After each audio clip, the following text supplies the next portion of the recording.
Shalom, shalom, Israel. First and foremost, I want to give all honor, glory, and praises unto YAHAWAH BaHashem, YAHAWASHI BaHashem, Rukwakwidash. Double honors to the elders and apostles of Great Millstone. Shalom to my Akim Wakwafim, who are diligently waiting to be delivered from this final captivity, as well as a speckled bird that may look like the other nations, but are actually Yasharallah. This is Brother Kabul coming at you with another lesson. Today's lesson, this is going to be on this video that I done. Apparently, it got a little views and this one comment that I got, and I just thought, you know what, wow, I just thought of some things I wanted to add to it. So as a result of that, that's why I'm making this follow-up video now, because the thing here is that there are some things I just now realized that I could add to it, which makes sense. And one of the biggest things is just that waiting for YAHAWAH to, send that right person or whatever. And while technically, the whole concept of a soulmate doesn't exist, the main thing is just that when it comes to YAHAWAH, he knows what we want. We know he knows what we need and all that stuff. So he makes things more bearable, better, or whatever. So let's actually get into these precepts. Psalm chapter 27 verse 14. Wait on the Lord, be of good courage, and he shall strengthen thine heart. Wait, I say, on the Lord. Now, this is also harmonious with what I was speaking of in the previous video, because the thing is that, it does say, kind of just stay alone. Don't really go seeking stuff out. But while that is better, it's just it's like killing. It's like two stones with one bird and stuff like that.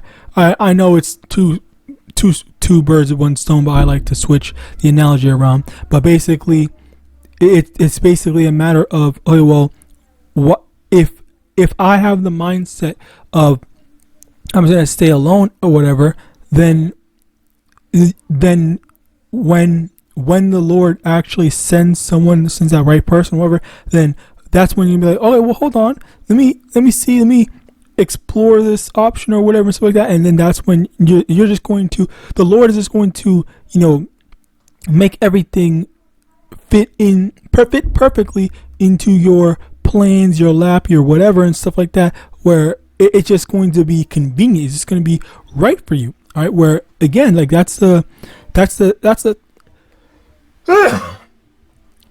thing here that we're looking at, where rather than worrying about all this extra stuff, rather than worrying about, do I need to do this or do I need to do that or whatever, it's just simply, YAHAWAH conveniently guided you into this better option, into this better position, so that, things do go well and things are going well for you. So call LAWAYA for that, and as a result of that, that's where everything is just working perfectly through.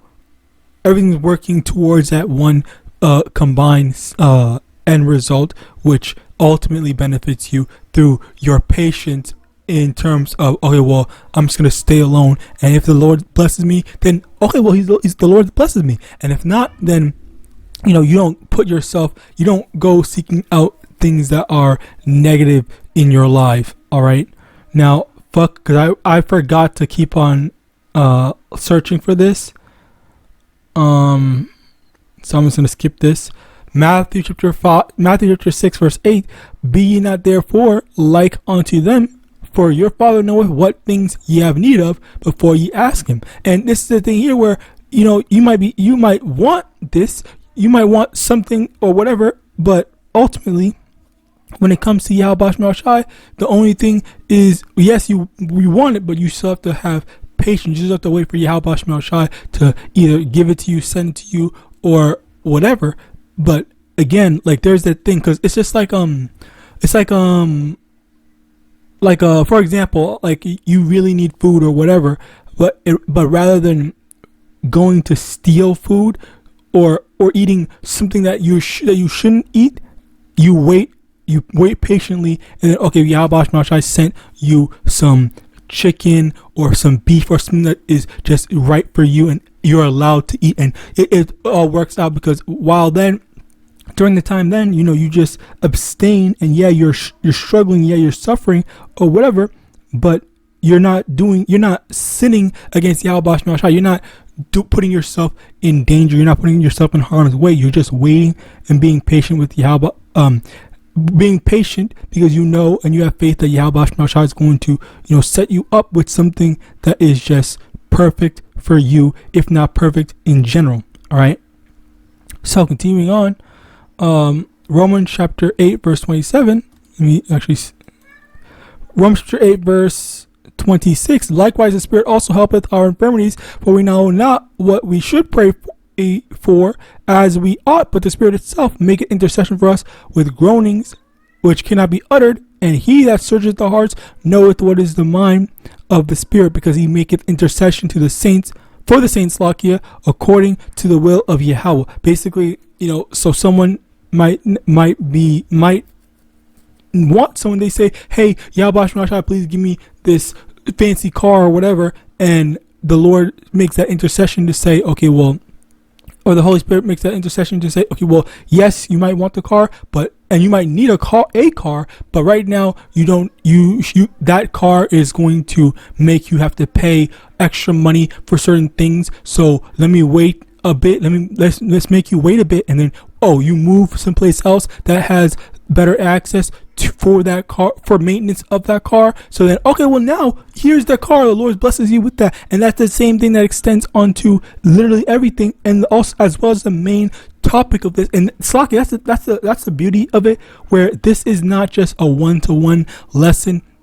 This extends to literally everything. But yes, it does also extend onto the whole staying unmarried thing, or if you are married and all that stuff. Like, this is the stuff where the Lord makes things convenient for you, line stuff up, makes things perfect. Okay, rather than not necessarily wanting to make things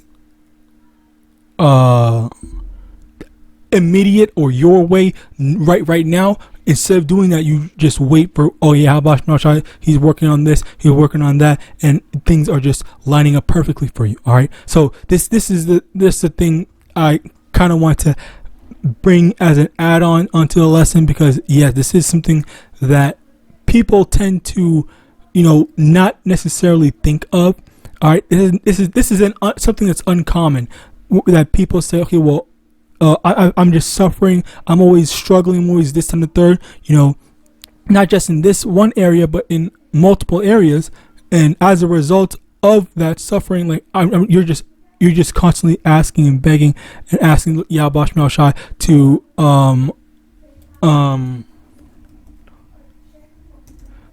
So I'm trying to.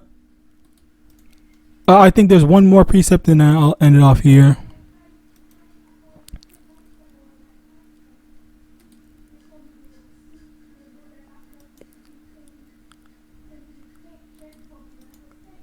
Bear with me. I'm trying to here. Okay, so Luke chapter 18,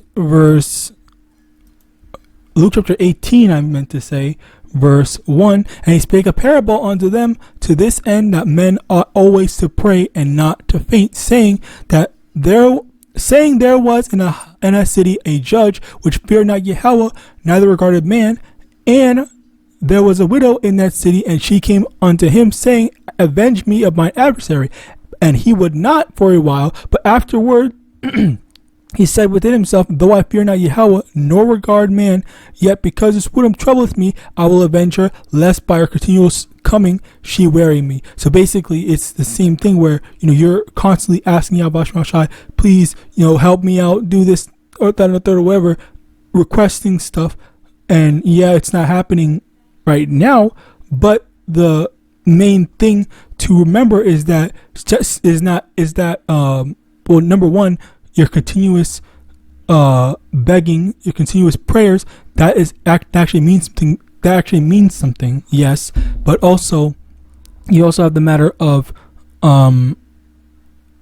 the reason why it's not happening yet is because it's lining up all with YAHAWASHI's plan. So with that, prayer system is edifying. I want to give all honor, glory, and praise unto YAHAWAH, YAHAWASHI, YAHAWASHI, double honor to the elders and apostles, great millstone of our Shalom.